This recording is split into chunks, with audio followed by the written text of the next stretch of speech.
Layla. 8 years later. Sunlight streamed through the wide plate glass window, glinting silver off the city skyscrapers, as I stripped bloody blue gloves from my hands. Like a celebration of yet another successful surgery, an emergency bypass this time. I gave myself only a moment to bask in that celebratory sunshine. Wouldn't be long before someone else rushed in needing me. There was hardly a dull moment in a New York City emergency room surgery. So in that spare moment between crises, I lifted my phone to my cheek to call home. "He's fine, Layla." Nana didn't bother with a greeting. She knew why I was calling. Still, relief washed through me in a wave. "Can you put him on?" "I only have a minute." Nana grumbled. "And every time, I'm hoping you want to talk to me." I couldn't help but chuckle. Always a character, my Nana. A damned force of nature, just like her granddaughter. My smile only widened when a small voice purred. "Mommy?" "Hey, Eli." My heart clenched painfully behind my ribs at the sound of my son's voice. "Is Nana being nice to you today?" In the 8 years since I'd left behind Alaska, my life had been nothing but hard work. Studying. Work. Interning. More work. Work. Work. It was all for that little voice at the other end of the line. Nana and I went to the park to feed the pigeons. Nana. Not Mommy. All this work to feed him, clothe him, give him the best money could buy. And the trade-off was that I hardly ever saw him.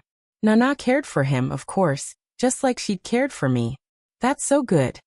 Dr. Bennett. I bit back the sigh of frustration at my intern's beckoning. Of course, my peace wouldn't last. This phone call, my few moments of time with Eli, they wouldn't last. "I have to go now, honey. But I'll be home later, okay? For dinner." My heart clenched harder in my ribs, pain like a vice around it. "Dr. Bennett. We need you now." My intern appeared in the doorway of the theater, his eyes concerningly round. Maybe. I lied. Yet another empty promise. I wouldn't be home for dinner. "I love you, Eli." "Love you, Mommy." "Dr. Bennett." The intern flapped at me. An uncharacteristically frazzled move, even for him. Right before someone shoved him out of the way. He stumbled forward into the room as a small cadre of suit-clad men rushed in behind him. "What the?" I sprang away from the suddenly full door. "You can't be in here. This isn't a public." But the words died on my tongue as I caught sight of the guns on their hips, and the knives on their thighs. The hard set of their faces. The bloody body on the wheeled hospital bed behind them. The pieces clicked into place. These weren't just men in suits barging into my hospital. They were mafia. Gangsters. Thugs. Just like the bastard who'd fathered my child and left us both without a backward glance. "He needs treatment," one of the men bellowed, his face red as he bore down on me. Now, my eyes fell to the man bleeding on the bed. Bullet wound, right through his chest. Probably shattered ribs, pierced lung, might have damaged his heart. Just like the man my father had refused to treat, 24 years ago. My father had let that scumbag die. How many children had he saved from that man's drugs? And he'd left a daughter without parents. Maybe the thug had had kids of his own, rendered fatherless. "Doctor." The man snapped his fingers in front of my face, yanking me back to the present. "You gonna treat him or what?" I still had the newspaper article about the car tossed over the bridge. 2 dead, 1 daughter left behind. But his words weren't a threat, not like they should have been. I should have had a gun to my head. If this man lives, somehow he still wasn't threatening me. "The Marcello family will reward you handsomely." Marcello. I knew that name. Had heard it before here. Many times over, actually, after some new godfather had apparently taken over the family. A man who evidently fancied himself a magnanimous thug. That's why I was being offered a reward rather than threatened. Because the new Don had implemented a ban on any disrespect towards medical personnel. My gaze focused on the bleeding man. I know what my father would have done. What he had done. Why he'd done it. What it had cost him. Would the new godfather's ban on threats to medical personnel extend to me if I failed to save this man? He needed medical attention. Now, either I treated him or he died. And in the end, I'd have to reckon with my choice. To save a mobster or usher in the demise of a bad man. But somehow, all that disappeared as I stared at the stranger on the bed. Because that's all he was. A stranger.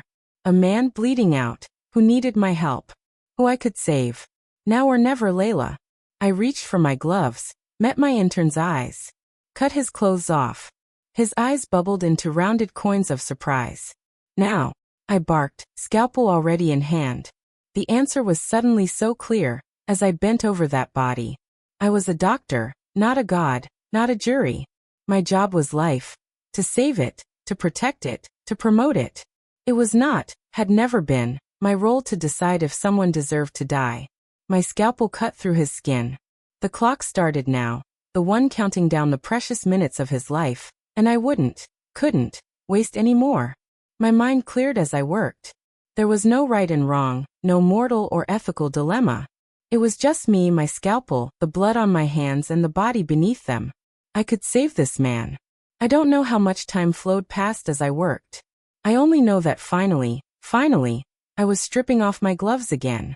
At long last, I looked up, to find half the Mafia members still positioned around the room. The man who'd snapped at me, then offered me a reward, straightened off the wall to approach. Will he live? He'll live. I wiped sweat from my brow with the back of my forearm. Exhaustion clawed at my eyes, dragged my bones down. But he needs rest now. You saved him, the man murmured. Thank you. I did. I turned away to lean over the sink. I had enough blood on my hands for one day. But not because of who he is. I saved him because I'm a doctor, no other reason. Marcello will. I don't want Marcello's money. I brushed past the man without waiting for an answer. I didn't want their money, their reward, their respect. I wanted them all out of my hospital, so I could move on with my life. Why did the Mafia keep popping back up? Outside the operating room, I paced the long, white hall towards the exit. Towards my car. Towards home and my son and my goddamned bed. So close. A man in a suit hurried past me, more Mafia. Another trailed at his back.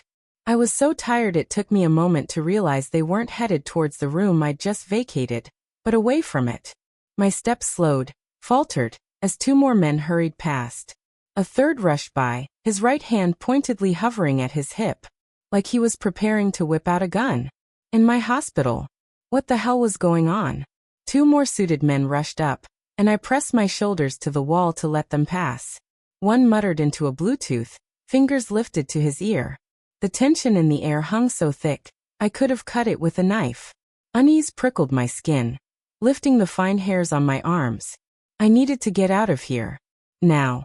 No way was I sticking around for whatever the hell was about to go down. No, it was time to go home to my Nana and Eli. I set my sights on the elevator at the end of the hall, and increased my pace to just short of a jog. So close. The silver doors loomed in front of me. Almost there. A gunshot cracked the still air. I dropped to the ground without thinking, instinct driving me to flatten on the floor. Someone shouted, but I didn't know where it had come from. Another man in a suit raced past, gun drawn. He plunged into the elevator. My heart thudded so loudly, I could barely hear over the sound of my own racing pulse. Panic churned my stomach. My breath came too fast, too shallow, my throat squeezing out air. What should I do? I couldn't take the elevator. It was currently occupied by a mobster. I needed to run, or no, hide. I should. Another gunshot cracked. Too close. Where had that come from? Another shout, more men running past. I curled in on myself, knees to chest, back against the wall. Praying. Begging. Please, please, please don't see me. Don't notice me. Let me live. A warm hand curled around my arm. Pulling. My mouth opened in a silent scream as that too large hand dragged me up to my feet. But I couldn't scream, couldn't make a sound, not with how the panic clutched my chest in an iron vice. My back hit something warm. Hard. A firm chest pressed against me. And a heavy arm wrapped around me. Warm. Solid. Safe. The word popped into my brain even as I registered the acrid burn of gunpowder. The coppery tang of blood. Safe. I couldn't see the man behind me, holding me hostage. A second man down the hall stole my focus. Racing towards us. Gun lifted. Ready to shoot. I squeezed my eyes shut as my captor lifted his own arm. Gun in hand. The arm that held me slid upwards, So warm